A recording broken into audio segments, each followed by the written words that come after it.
Hello hi friends, welcome back to my channel నాతో పైనం. Day 2 in my Manali trip.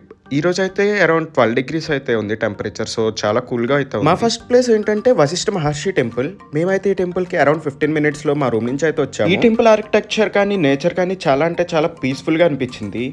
ఇక్కడ speciality ఏంటంటే hot water springs. ఇంత చలిలో కూడా ఈ వేడి నీరు ఎలా వస్తుందని చెప్పి నాకైతే ఒక క్వశ్చన్ మార్క్ ఉండిపోయింది.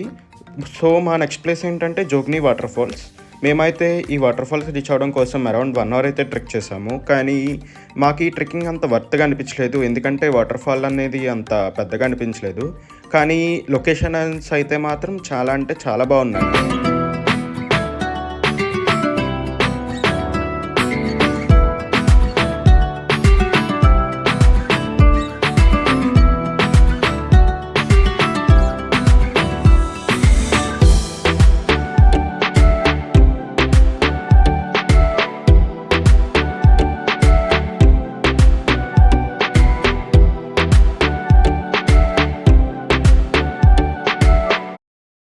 మేమైతే మా నెక్స్ట్ ప్లేస్ హిడింబాదేవి టెంపుల్కి అయితే వచ్చాము. ఈ టెంపుల్ అయితే చాలా అంటే చాలా హిస్టారిక్ టెంపుల్.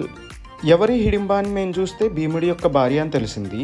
అండ్ ఈ టెంపుల్ అయితే మాత్రం హిమాచల్ ఆర్కిటెక్చర్ అంటే పగోడా ఆర్కిటెక్చర్లో ఉంటుంది. విచ్ మీన్స్ చెక్క అండ్ రాయితో మాత్రమే ఈ టెంపుల్ కట్టారంట. మేమైతే దర్శనం చేసుకున్న తర్వాత అలా కొంచెంసేపు పీస్ఫుల్గా అయితే కూర్చున్నాము, ఎందుకంటే ఈ సరౌండింగ్స్ చాలా అంటే చాలా కామ్గా పీస్ఫుల్గా ఉన్నాయి.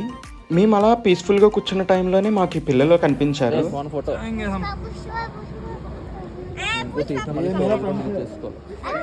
వీళ్ళ మాటలు అయితే చాలా ముద్దుగా ఉన్నాయి. ఈ పిల్లలతో పాటు ఆ ప్లేస్ నాకు ఇంకా చాలా అంటే చాలా పీస్ఫుల్గా ఎంతో ఎంజాయబుల్గా అనిపించింది.